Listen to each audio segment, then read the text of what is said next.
सबसे जरूरी काम के लिए वक्त निकालना। एक बार की बात है, एक महात्मा थे जो हर रोज शहर जाते हुए एक किसान के खेतों के आगे से निकलते। वह किसान को सुबह से शाम तक खेतों में अपनी फसल की देखभाल में लगा देखते। एक दिन वह किसान से बात करने के लिए रुक गए। मेरे दोस्त, आज का दिन शुभ हो, महात्मा ने कहा। मैं रोज देखता हूँ कि तुम कितनी मेहनत करते हो।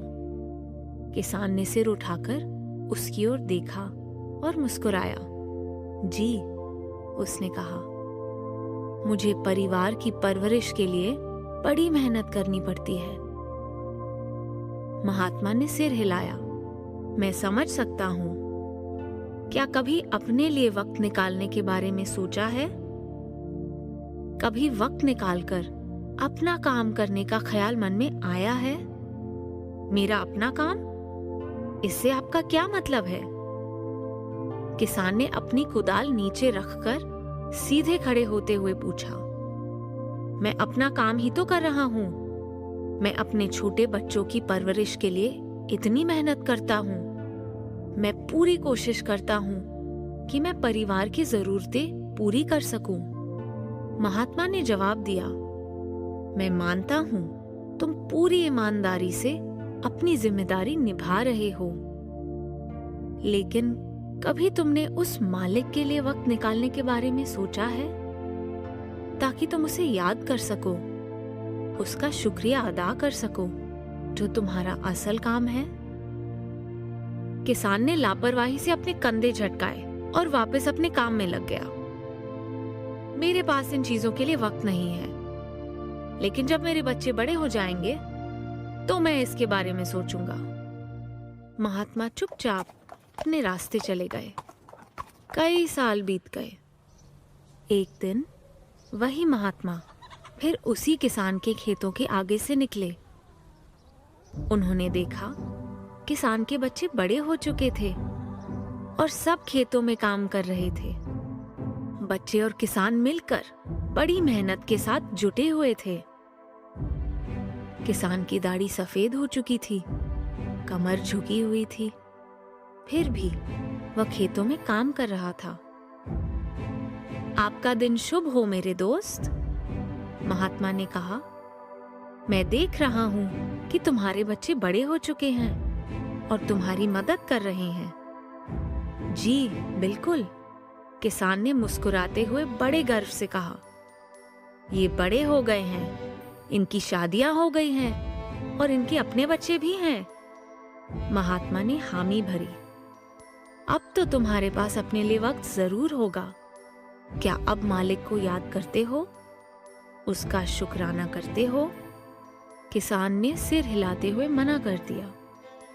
महात्मा, जैसे जैसे मेरा परिवार बढ़ता गया, मुझे और जमीन खरीदनी पड़ी। उसने लंबी सांस ली। हम और कैसे अपनी जरूरतें पूरी करते?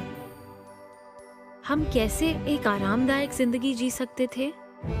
तभी किसान का पोता दौड़कर आया और उसकी बाहों में सिमट गया। किसान ने हंसते हुए कहा, मेरे ये पोते पोती मुझे रात दिन व्यस्त रखते हैं। मेरे पास किसी और काम के लिए वक्त ही नहीं है। महात्मा ने सिर हिलाया और चुपचाप अपने रास्ते चले गए। और कई साल गुजर गए। महात्मा एक बार फिर किसान के पास आए। इस बार किसान बिस्तर पर लेटा हुआ था।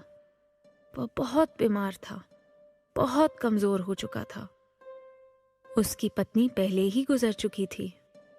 बाकी परिवार वहीं था, लेकिन सभी अपने अपने कामों में लगे हुए थे। किसी के पास किसान के साथ बैठने के लिए वक्त नहीं था। वह बहुत अकेला महसूस कर रहा था।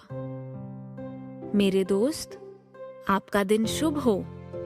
महात्मा उसके बिस्तर के पास बैठ गए।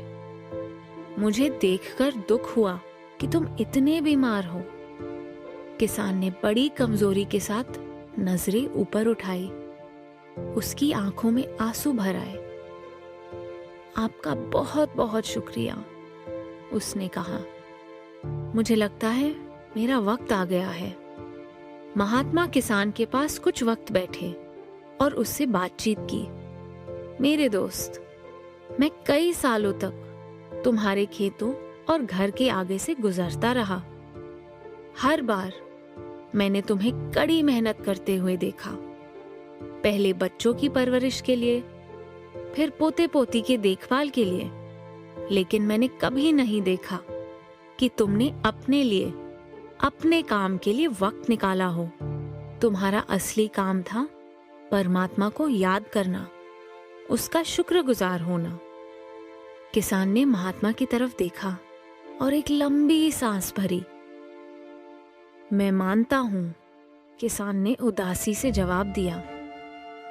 मैं हमेशा यही सोचता था कि बाद में मेरे पास वक्त होगा, लेकिन लगता है अब बहुत देर हो चुकी है।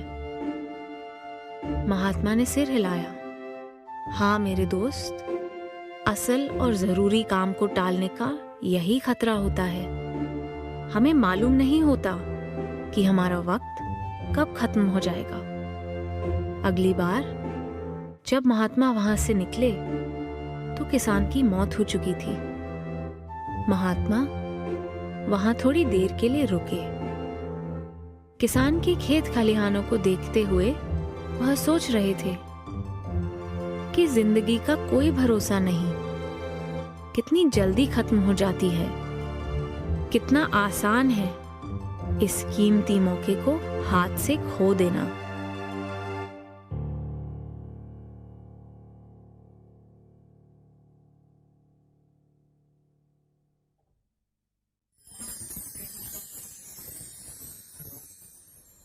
सबसे